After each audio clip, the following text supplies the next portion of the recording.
You want to do that now, Senator Judge Padilla? Yes, Senator Judge Padilla would like to interject before we go on a break. You may proceed, sir. Yan na naman. Kabobohan na naman ni Robin to. Ala ng hukom at sa ating Ginoong Pangulo. Maari po ba makapagtanong sa ating mahal na saksi? Opo, Your Honor. Opo. Maaari po. Ang una ko pong katanungan sana ay taga saan po kayo na lugar, na probinsya? Tacloban, sir. Tacloban. Tacloban City, Opo. sir. Kayo po ngayon ay Regional Director ng NBI sa BARM. Yes, sir. Opo. Yun po ba ay isang promosyon para sa inyo na madala sa BARM? Dahil totoo po ba na kayo ang tinatawag na Golden Boy ngayon sa NBI? I cannot comment on that. Golden Boy? What the hell? Po ang Nasa BARM po ako. Wala ho ako ngayon sa Opo. main office, sir. promotion po ba yon? Yung napunta kayo sa BARM? Balita ko po kasi ilang beses na kayo na-promote sa NBI. 12 years na po kayo. Ano no? relevance nun? Opo. Niligyan ng mali siya yung pag-promote sa kanya, ganun? Since na pumasok ko ako sa NBI, Opo. sir. From investigation 1, 2, 3 noong 2015, 2016. Well, nung mula ako na pumasok ako sa academy, from investigation 1 hanggang ngayon sa regional director, sir. Ilang beses po yan? Sa isang taon po Sa isang taon? Anong taon po, sir, ang tinutukoy nyo? Bago po kayo napunta sa BARM. Bago ho ako napunta sa BARM, regional director po ako ng Mimaropa, May maropa. Region 4B, sir. Opo. Kayo po ba ang pumili sa BARM? Na Hindi kayo po, mapunta sir. to? In the Opo. exigency of service, doon po kami nilalagay kung ano ang tingin ng direktor na makakatulong kami sa bureau. Bakit po kaya naisip ng direktor na sa BARM po kayo? Kayo po ba ay may kaalaman sa Islam? Hindi ko po alam kung ano ang naging basis ng direktor, pero Kayo po What's mismo. the point, Robin?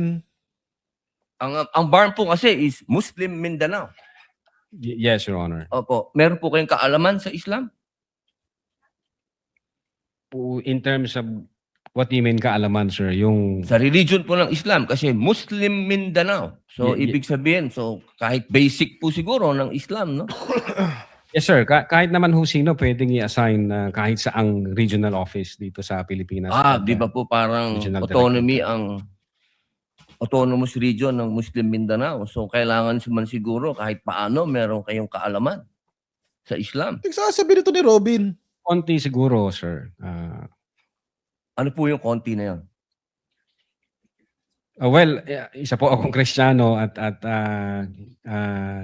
hindi ko ho malalaman yung kabuuan nung Siguro po Yung sa- dapat meron kayong basic din na knowledge ng Islam. Ano? So ah, pangalawang tanong po, okay na po yun. Pangalawang tanong po, meron po ba kayong, sa tagal nyo po, sa NBI, 12 years, meron po ba kayong na-encounter na kaso ninyo sa NBI? Kayo po mismo na-filean ng kaso? Your Honor, normal ho sa mga NBI agents na makakasuhan, in fact, maging sa sinumang law enforcement agency, that's the price we pay for doing our job and for protecting the country. As a matter of fact, in the Malisyoso NBI, yung tanong mo, Robin. we avoid the noise. We just finish the job. So sir. ano po yan? Yes?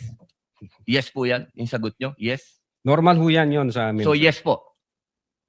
Attorney Loto, kindly answer the question. Yes, sir. Oh yes. Ano pong, pwede po bang malaman kung ano pong mga naikaso sa inyo? Well, wala ho pa akong natanggap na official case galing sa ombudsman, pero may nakita na ho akong complaint na binigay sa akin from NBI. Hindi ko na humaalala yung sa case na yan. Pero nung chinek po namin yung case na yan, Your Honor, sabi ko doon sa mga kasama ko, tingnan nyo nga yung validity at authenticity ng case na to. Pinuntahan ho namin yung nagnotaryo, I So think meron Makati po, no? Court yun. Oh. Yung Makati Court, nag-issue ho ng certification na fake yung notary. Diyan sa reklamo na yan. So sabi ko, huwag nyo nang pansinin, marami tayong trabaho. Kung fake yung notaryo na yan, mere scrap of paper yan. Huwag na nating pansinin. Although, nag-aantay po ako, Your Honor, na mag-notify sa akin ng OMB kasi sasagutin po namin na eto ho ang nakalap namin, may dalawang Chinese na nagreklamo, chinek ho namin doon sa BI, yung dalawang Chinese na yan, I think 9 months nang overstay at pinaghahanap din ng Ano pong kaso po Bureau of yung Immigration. ipinatong sa inyo? Anong kaso? Hindi ko maalala, Your Honor. Meron ho, may mga kaso ho doon na nakalagay. Pero again, sabi Wala ko po nga, kayong isa kahit maalala na ipinatong sa inyo? if I'm not mistaken, arbitrary detention, may Mhm. ganun ba? May unlawful arrest? Wala ho sa akin ng record kasi nga, sabi ko nga, nung makita namin na fake yung notary, hindi na ho namin binigyan ng pansin, Your Honor. Grabe. That's so low, Robin. That's so low. Wala ka talagang kwenta. Wala akong problema, Your Honor. Oo, Sasagutin po kakapal. namin yan. Opo. Sasagutin ko Hindi po niyo yan. pa po nasagot magmula noong February 29 Kasi wala pa hong official notice galing Wala complaint. na nakarating po sa inyo. Wala pa. Wala pa ho. Ang nakuha ko lang, yung kopya niyan, Mm. siguro may nagpadala sa akin. Sabi ko, teka muna, wala akong official na nare-receive from OMB. So, nung chinek ko namin, kung nag-i-exist ba yung kaso, fake yung notary, hindi na namin So, ibig niyo binigyan ng pong pansin. sabihin hanggang ngayon, hindi kayo sigurado kung nag-i-exist to. Dapat may notice na ako from Ombudsman. Oo, di sir. ba po dapat ang reaction ng isang tao kapag may kaso, harapin? Precisely, Kasi Your Honor. Hinihintay ah, ko nga po yung notice from Ombudsman na pag meron na hong notice Wala ang po kayong Ombudsman, notice hanggang ngayon? Sa wala pa ombudsman? po, Your Honor. Yun nga ang inaantay ko. Uumpisahan na ni Robin. Kasi meron po Precisely, pag may kaso, dapat humarap. Asa si Sarah? Ba't di siya humaharap? Mas maganda po, maharap nyo kagad. Ito si Robin. Definitely, hindi ko Lalong-lalo namin na po. tatakbuhan yan, sir. Kasi napakahalaga po ngayon nito. Yes, sir. Oo, ito po ay ang pinag-uusapan natin dito ay napakahalaga. Yes, sir. Opo, at ito pong mga kasong ipinatong sa inyo, perjury, robbery, extortion, Wow. theft. Mainam po ito. Dangiya ka talaga, I've Robin. said, Your Honor, Padilla. in the NBI, we avoid the noise. We just finish the job, sir. Opo, opo. Meron po akong tanong. Pangatlo. Opo. Kanina po na ang ganda ng talakayan nyo tungkol sa Romanov. Yes, sir. Opo. Alam niyo po ba yung istorya ng Romanov? At ang gaganda po ng mga sagutan ninyo, alam niyo po ba yung historical background ng Romanov? Ang alam ko lang po dyan, Your Honor, yun yung nangyari sa, I think, Tsar, kung hindi ako nagkakamali sa Russia. Sa Russia. Opo, Opo. opo. Sino po ba yung nakakalaban ng Tsar? Again, hindi ko po maalala, hindi ko po nakita yung buong... Yun. Kasi napakahalaga po malaman ng taong bayan kung sino po ang tinatawag natin na Romanov. At Yes, sino yung nakalaban nila. Kasi po, katabi ko, ang isa sa Marcos family. Yes, sir. Alam naman po natin lahat, batid natin lahat, na si Apo Lakay, Ferdinand Marcos Sr., ang number 1 na lumaban sa komunista dito sa Pilipinas. Batid naman din po natin na ang nag-execute sa Tsar kay Nikolai at sa kanyang mga anak, sa kanyang pamilya, ay ang komunista. Alam mo po ba niyo yun? Yes, sir. Opo. Ngayon, sino po ba ang pangalawang pangulo na lumaban sa komunista? Sino po, sir? Ay di si Pangulong Rodrigo Roa Duterte. Hindi ba po dapat isipin natin yung Romanov ay tungkol sa threat na pumapasok sa mga pamilya na mga namumuno dito sa ating bayan na lumalaban sa komunista. Komunista po ako Gusto ko lamang pong alamin ninyo. Yes, sir. Well, insofar as the investigation on the issue of whether or not may Romanov or operation of Romanov, ang sabi ko po kanina, nasa intelligence service po namin yan. At I think ang makakasagot po niyan, Your Honor, yung director po namin. Opo, kasi nabanggit nyo kanina sa usapan po ninyo si Baste. Yun Na po yung... sinasabi nyo po kasi kanina sa usapan po ninyo, sa napakagandang usapan, na yung Romanov, hindi na ipapaliwanag kasi kung ano ba yung ugat nun. Napakahalaga po na alam natin yung ugat. Si Presidente Marcos Sr. ang lumaban sa komunista, kaya nagkaroon ng threat noong 1986. Yes, sir. Ngayon, sinasabi ni Baste na nagkakaroon ng threat sa kanilang pamilya sapagkat alam naman nating lahat na ang nagpatuloy ng paglaban sa komunista pagkatapos ni Pangulong Rodrigo Roa Duterte ay si Inday Sara Duterte, ang ating Vice President. Sumasang-ayon po ba kayo doon? Wala po akong personal knowledge, sir. Ay, bakit po kayo walang personal knowledge? Eh, yun po ang sumunod na assignment ng ating Vice Presidente pagkaupo niya. Siya po ang nag-take over ng NTF-El CAC. Hindi po alam ng NBI yun. Well, nag-enter. Hoy, Robin! Anong relevance niyan? doon? Ano Factual. ang tipaklong? Wala po akong Anong wala- relevance? Pero alam So niyo po, what? sabihin na lang po ninyo na siya ang nag-take over ng NTF-El CAC. Ano ba Yes. to? Your Honor. Opo. Presiding officer, anong ginagawa na itong senador judge nyo? Tagapamahalang hukom. Sabi niyo po kanina, ulitin ko lang po, gusto ko lang pong malaman uli. Grabe, ang bobo talaga ni Robin. Sinabi niyo ngayon. po na wala kayong personal knowledge tungkol dun sa threat ng Pangulo. Ng pangalaw, sabi niyo po kanina, wala kayong personal knowledge na kumuha na ng assassin o papatay sa Pangulo, ang pangalawang Pangulo. Narinig ko po kanina. During that time, Yes or no lang po. during that time, ongoing ho ang validation namin, So, sir. ibig niyo pong sabihin ngayon, meron na kayong personal knowledge na meron na kayong...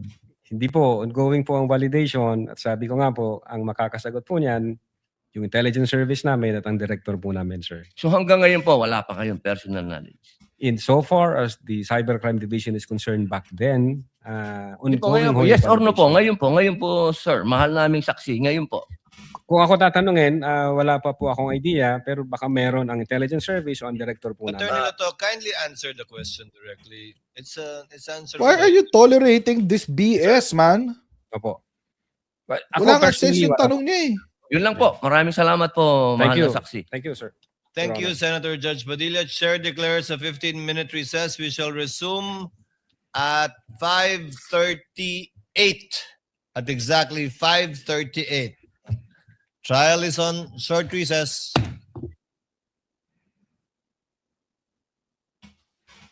Okay. Maliban sa kabobohan ni Robin sa huli. Maliban sa kabobohan ni Robin dun sa last part. Diyos ko. Ano ba yung naging defense? The defense is nag-move on na sila eh. Hindi na sila doon sa depensa ng tawag dito. Hindi na sila nandoon sa depensa ng whether Sara Duterte issued the grave threat because of self-defense. Hindi na. Or defense of a loved one or defense of a stranger, whatever applies. Hindi na yon, iba na. Ang sinasabi nila ngayon, walang grave threat to begin with. Kaya nga may mga tanong na ang grave threat ba ay isa high crime? 'Di ba? May mga tanong na ganoon. May tanong na saan ba nililitis ang grave threat? 'Di ba sa MTC? O 'di ba? MTC, one of the lowest one of the hindi naman lowest court, pero it is nasa bandang ilalim 'yan, yung MTC. Magkakasama 'yan eh. MTC, MCTC, METC, MTCC. Magkakasama 'yang mga 'yan. So sa mga lower level courts. So parang sinasabi nila na bakit hindi impeachable offense ang grave threat. And even if it is an impeachable offense, hindi wala tong effect sa impeachment. Wala itong basis kasi walang grave threat na naganap. Kaya ganon. Pero mga kababayan, it seems, ito, pandama ko lang naman, feeling ko na-bore yung mga judges. Naburyo yung mga judges kaya sila na ang nagtanong.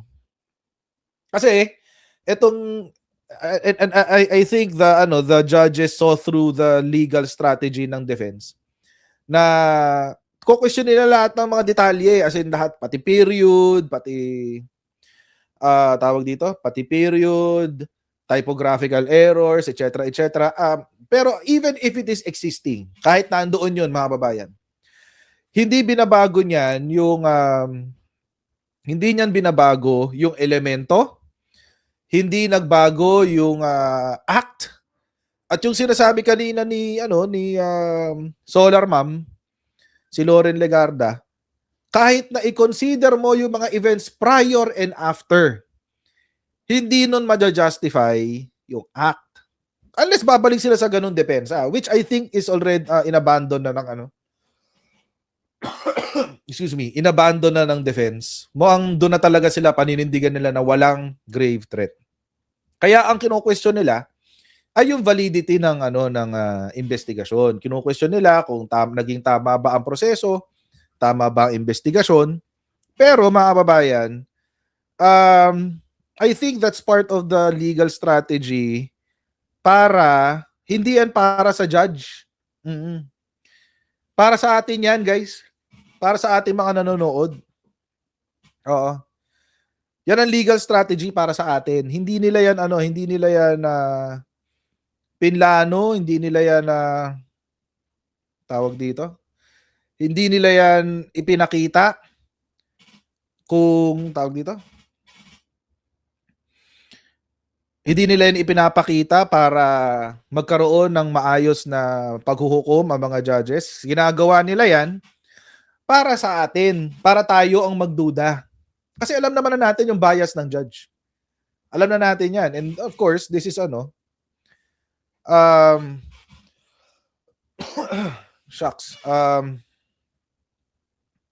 This is a sui generis proceeding. So magiging sila diyan, magiging maluwag, kumbaga, magiging maluwag ang proceeding. Nakapuntos ba ang defense? Parang hindi. Not today. Ito yung sasabihin ko ngayon. Meron ni-raise kanina ang depensa na hindi nila sinusugan. Actually, kung sinusugan nila to, baka may laban pa sila ng konti. Kaso hindi nila sinusugan. Pinakita na nila yung video eh. Naalala nyo kanina nung pinakita yung video na hindi ba nila alam ni Sarah na sabi niya, hindi ba nila alam na my life is in danger? Merong threat sa buhay ko, si Martin Romualdez, bla bla bla bla, etc. etc. Yun actually, pwede nilang gamiting butas yun, pero hindi nila tinake advantage. Nag-focus sila sa pagdidebunk ng claim ng grave threat. Pero, butas yun eh. Kung ako siguro baka nakita nila, pero hindi lang nila siguro, baka naka-focus sila sa ibang strategy. Pero butas yun. Oo. Pwede nilang i-argue na doon yung self-defense. Kaso, hindi nila tinake advantage. Diba? Hindi nila tinake advantage. Okay lang yun. Pabor sa atin yun. Oo. Okay lang yun. Hindi nila ni-raise eh. O di, bahala kayo sa buhay nyo. Wala siya sa record. Tapos, pwede mong sabihin na, nagsabi ang vice presidente that there's a threat to her life. Inimbestigahan nyo bang talaga? Ayan mismo. Actually, may isang question na nag-refer doon. Nung tinanong niya na sinupina ba si Martin Romualdez? Akala ko itutuloy na nila yon. Yun na. Kaso hindi pa rin na tinuloy. Sayang. Sayang. Kasi nga, I mean, yun na yun eh. Yun na yun eh. Oo. So, yun na yun. Actually, pwede mo nang gamitin yun. Maliit na butas yun, pwede mo nang palakihin yun eh. Di nila ginawa, di na tinake advantage. So baka yung prosecution ngayon ang sasapal nun. Kasi malamang, kung ako nakita rin ng prosecution yun. Di ba? Baka ako na ang mag-raise, sabihin ko, the defense has raised a video saying na si Sara Duterte is being threatened with her life sa loob mismo ng House of Representatives. Bakit hindi niyo inimbestigahan? O di sasagutin ngayon ni napabor sa prosecution. O di wala, tapos. Yun.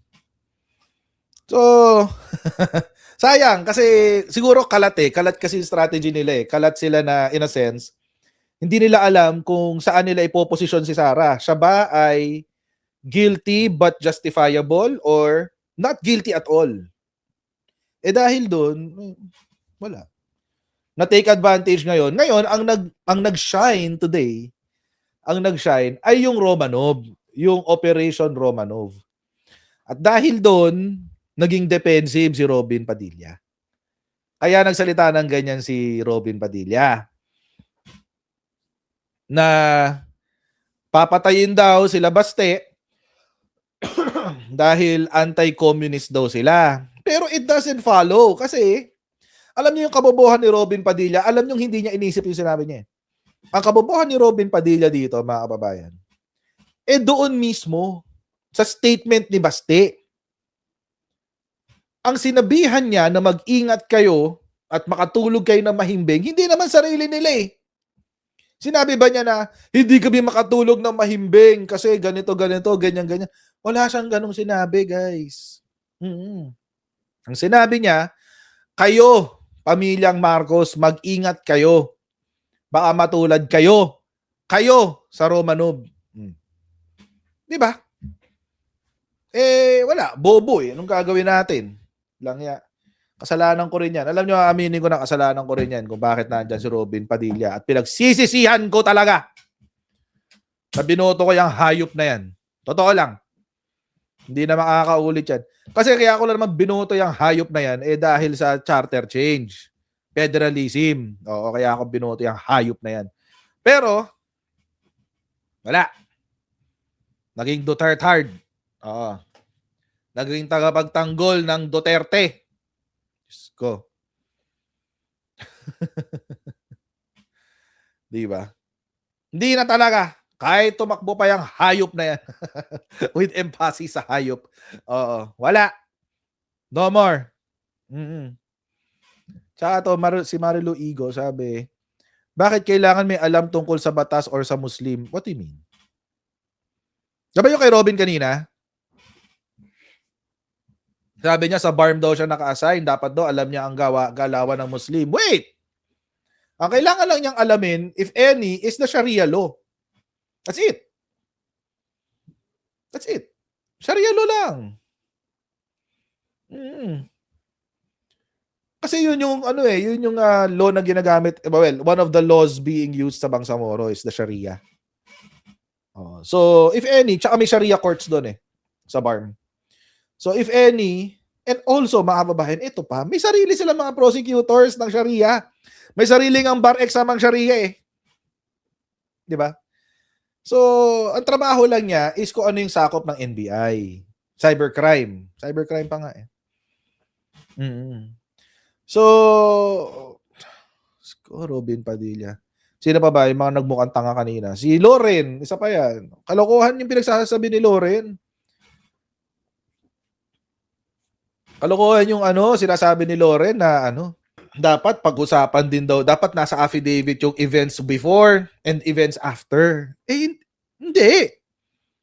Ang titignan mo lang yung event kung kailan nangyari yung crime. That's it. Walang ganon. Walang, Diyos ko. Kasi if that's the case, mga kababayan, di lahat na lang na nasasakdal. Kailangan balikan natin ang history nila hanggang pagkabata. Kaya kriminal yung batang yan kasi wala siyang father figure. Anak ka ng tipaklo. Kaya kriminal yung batang yan kasi wala kasing nanay yan, hindi napapalo. Tulad ng anak mo, kulang sa palo. Anak ka ng tipaklo talaga. Kahit may sakit ako, tumatakbo utak ko lalo akong lalag natin Tipaklong ito mga ito. Diba? Anong tipaklong? Babalikan natin ang history kung bakit ganyan siya? Di wala na makukulong. Diba? Kung gano'n ang argumento, pwede ba nating sabihin na, kaya binudol ng anak ko yung solar para, kaya binudol ng anak ko yung solar para sa bayan kasi ito yung gusto niyang gawin, bla bla bla. Kaso hindi niya nagawa Diba? Hindi gano'n. Ang titignan, ang titignan mga kababayan ay yung actual crime. Kailan na-commit yung krimen. In the moments where the crime is actually committed. Ano ba naman tipaklong? Ano ka ng tipaklong? Ang pinakamalala, yung sinabi ni Attorney Zizo noong umpisa. Binoto daw ng 32 million. So what? Si Sara. Binoto daw si Sara Duterte ng 32 million. So what? Yung mga parehong botante na yon gusto na rin siya ma-impeach tulad ko. Botante rin naman ako ni Sara Pero gusto ko siya ma-impeach. Does it follow? Siyempre hindi. And speaking of yung ano mga logical inconsistency, parang yung sinabi kanina ni Alan Peter Cayetano. Napariak ako eh. Napariak ako dun eh. Yung sabi ni Alan Peter na kaya siguro na-threaten kasi totoo yung threat na banta, napapatayin nila si Sara Duterte. Ha? How does that follow? Oo. Paano nangyari yun? Binantaan ako, tapos, dahil ang banta, ang konteksto ng banta ay kapag pinatay ako, ibig sabihin, kaya ako natakot dahil meron akong planong patayin siya? Ha? Kamusta ang legal work around nun? Kamusta naman ang logic nun, guys? Oo. Diba? Kamusta ang logic nun? Sige nga, pa-explain nga, Alan Peter Cayetano. Kasi natakot kayo eh. So may plano talaga kayong patayin si Sara Duterte. Ay, hindi ba pwede kasi na may sinabi si Sara Duterte na kanya lang na kwento yan? Wala bang kapasidad na magsinungaling si Sara Duterte? Hello? Sinabi nga niya magiging maayos siyang vice president. Di raw niya aaway si PBBM. Mahal na mahal daw niya si PBBM. Ano itsura ngayon? Lang hiya itong mga hayop na to. Oo. Diyos ko. My goodness. Ang lala nyo talaga. Kayo talaga ang lala nyo. Promise. Kayo mga DDS senators kayo. Ang lala. Tapos, ito pinaka nakakatawa. Yung kay yung kay, who's this guy? Yung kay Bongo. Nagtanong pa siya. Oo. Nagtanong pa siya para siguro i-discredit yung yung witness. Ang nangyari, lalong napatunayan yung witness. Oo. Walang iya to mga to. Ibang levels, guys. Yung kay yung Pia Ontiveros, kay Pia Cayetano, medyo na weirdohan din ako sa tanong niya. Pinadefine niya kung ano yung elements of grave threat or how does the lawyers, including the witness, appreciate grave threats. Tapos, I think, personally, sa palagay ko, may pinakamagandang definition is kay Attorney Ligutan.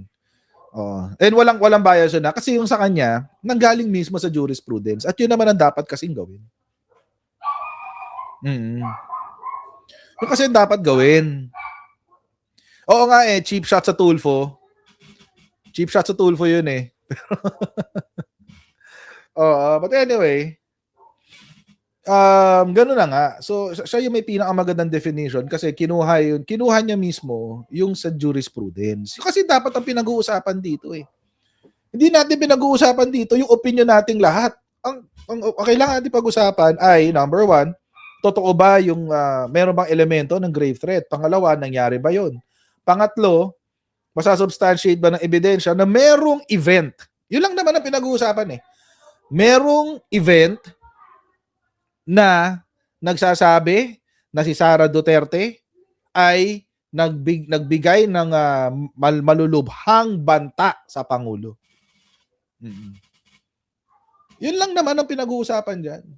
Hindi ko alam ba't umabot na tayo sa punto ng... Hindi, alam ko naman. Ang weird lang, pinaikot-ikot tayo ng defense, pinadaan tayo sa napakaraming technical loopholes, pinadaan tayo sa napakaraming typographical errors, dinaan tayo sa napakaraming boring na part. Para lang sabihin na walang grave threat. Attorney Lotok. Okay na ba? Yan na. Sige, ako naman bababa.